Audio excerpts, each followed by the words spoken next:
emang keras. Dunia itu emang keras, hidup itu emang keras teman-teman. Kalian tuh jangan selalu berharap semua orang agree sama kalian, semua orang menyanjung kalian, semua orang memuliakan kalian. Hidup gak kayak gitu.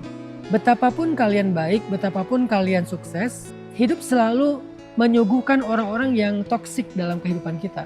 Menyuguhkan orang-orang yang dengki, iri sama kita. Sehingga gimana pun kita baik dan sukses, dia selalu akan menemukan hal-hal yang buruk tentang diri kita. Bisa diada-adain, bisa memang ada. Itulah hidup. Maka biasakanlah diri kalian dengan hal yang kayak gitu. Jangan terlalu panik ya ketika kalian melihat kok ada sih orang kayak gitu. Emang itulah hidup. Apalagi di sosial media. Itulah sosmed gitu.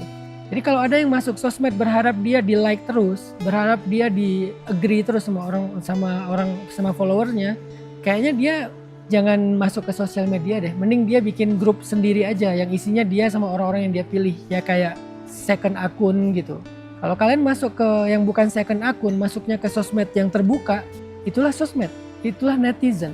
Maka biasakanlah diri kalian ketika kalian akan menemukan orang yang gak setuju sama kalian. Masih mending gak setuju, kadang-kadang menjelek-jelekan kalian, menghina kalian tanpa tahu apapun. Di komennya tuh pedes banget, komennya tuh jelek banget. Itulah sosial media dan itulah salah satu realitas hidup. Sehingga ketika kalian tahu itulah kehidupan, begitulah realitasnya, kalian akan mempersiapkan diri. Bukan berdamai tapi mempersiapkan diri. Udah siap mentalnya dengan hal-hal realitas kayak gitu. Itulah hidup teman-teman. Dimanapun kalian berada, kalian ada di Mekah, Madinah pun tetap ada Abu Jahal kan. Gak semua yang di sana itu Abu Bakar, gak semua yang di sana itu Umar, Utsman, Ali. Ada Abu Jahal, ada Abu Lahab juga di sana. Kalau sekarang mungkin bukan dalam bentuk kekufuran, tapi dalam bentuk perilaku jahiliyah. Ada di sana gitu. Walaupun kalian ada di tempat yang paling baik, di dalam Masjid Nabawi gitu, tetap aja ada orang yang aneh, tetap aja ada orang walaupun dia sambil beribadah tapi dia ya perilakunya buruk. Ada, makanya jangan heran dengan hal yang kayak gitu dalam hidup. Apalagi kita hidup jauh dari Mekah dan Madinah, jauh dari Ka'bah dan Raudhah, jauh dari zaman Nabi. Di zaman Nabi aja ada, di antara para sahabat juga kadang-kadang ada yang kayak konflik di antara mereka, cemburu di antara mereka, iri di antara mereka, kadang-kadang salah ngomong di antara mereka sehingga sampai memanggil dengan panggilan yang buruk. Itu ada kejadiannya, walaupun setelahnya mereka minta maaf dan bertobat. Itulah hidup. Maka biasakanlah diri kalian dengan hal yang kayak gitu. Jadi kalau kalian pindah dari satu tempat berharap di tempat yang baru gak akan menemukan kayak gitu lagi, kayaknya itu naif deh menurut saya. Ada aja, walaupun mungkin lebih ringan, tapi selalu ada teman-teman. Apalagi seiring kalian semakin mencolok, semakin muncul, semakin eksis, maka semakin banyak juga peluang digituin sama orang. Kan ada quotes ya, atau peribahasa, paku itu kalau dia terlalu kelihatan akan dipalu kan. Makanya kalau pakunya itu dia rata gak akan dipalu, tapi kalau dia muncul sendiri pasti dipalu. Jadi kalau kamu muncul dengan eksistensi dan kebaikan kamu, ya udah siap dipalu. Tinggal kamu ketika dipalu itu menjadi orang yang udah siap atau malah jadi patah gitu. Siapkan diri kalian dengan realitas hidup. Jangan sampai kalian terlalu naif berharap ada nggak ya negeri yang nggak ada orang kayak gitu, ada nggak ya circle yang nggak ada yang kayak gitu. Kayaknya menurut saya sih hampir nggak ada ya. Sesoleh apapun orang tetap ada sisi-sisi yang dinamika konflik kayak gitulah, iri, cemburu atau apa, salah ngomong, ada aja sih.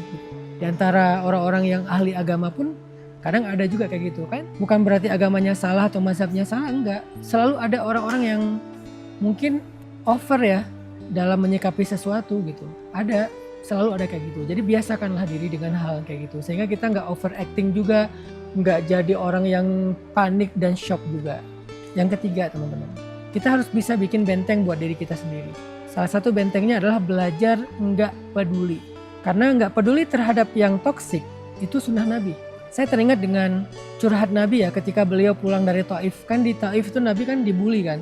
Dibilang gila lah, dibilang penyihir lah, kemudian diusir, dilempari batu sampai kening Nabi berdarah. Ketika Nabi pulang dari Taif, Nabi dalam keadaan seharian diusir dan dicela, dicaci maki, dibully, dilempari batu, pengen dibunuh. Ketika Nabi sembunyi di sebuah kebun korma, Nabi curhat sama Allah malamnya, udah selamat dari pengejaran. Nabi bilang gini ya, Allahumma ilaika ashku dha'fa quwwati wa qillata hawani 'alan nas. Anta rabbul mustad'afin wa anta rabbi. Ya Allah, kepada Engkaulah aku adukan kelemahanku, betapa hinanya aku diperlakukan oleh manusia. engkaulah penolong orang-orang yang lemah, engkaulah penolongku, dan masih banyak lagi kalimat-kalimat yang panjang. Nabi tuh kayak curhat, aku hari ini dilempari batu, aku diginiin, aku digituin. Ada satu kalimat yang menurut saya luar biasa di akhir doa ini atau curhat ini. Kalimatnya gini, illam yakun bika alayya ghadabun fala ubali. Ya Allah, apapun itu, dilempari batu, dihina, diusir, apapun itu ya Allah, selama engkau tidak marah kepadaku, maka aku gak peduli. Ternyata Nabi pun pernah mengatakan aku gak peduli. Dan aku gak pedulinya ini adalah sebuah sunnah Nabi untuk kesehatan mental beliau. Dan dalam ilmu mental health kita mengenal istilah emotional boundaries. Jadi dalam personal boundaries itu ada time boundaries. Islam juga mengajarkan time boundaries. Juga mengajarkan emotional boundaries, batasan emosional. Apa yang kita perlu take note, apa yang kita perlu nggak take note. Apa yang kita perlu respon, apa yang kita nggak perlu respon. Apa yang kita perlu perhatikan, peduli, apa yang kita nggak perlu peduli dan perhatikan. Itu namanya batasan emosional. Apa yang membuat kita jadi mikir, jadi ngerasa, apa yang membuat kita nggak perlu ngerasa, nggak perlu mikir. Kita harus punya batasan itu. Dan itu salah satu istilahnya adalah belajar nggak peduli. Nggak peduli dengan omongan orang, nggak peduli dengan komen-komen orang, nggak peduli dengan penilaian orang. Kalau itu nggak benar-benar mengganggu dan mengancam keselamatan kita, ya udah nggak usah peduli. Kecuali udah mengancam ya, jadi kita perlu menanggapinya secara juga serius dan proporsional. Tapi kalau nggak mengancam, cuman kayak nggak nyaman aja, paling juga jadi kayak banyak orang yang kemakan omongan itu jadi nggak suka sama kita, tapi nggak mengancam nyawa kita, cuman kayak lebih banyak orang yang jadi nggak suka sama kita. Udah belajar nggak peduli aja. Kalau ada orang nggak suka sama kita gara-gara kemakan omongan seseorang yang dengki, berarti orang ini juga nggak layak jadi circle kita, karena dia nggak bisa menilai baik buruk, terlalu mudah untuk percaya omongan orang lain.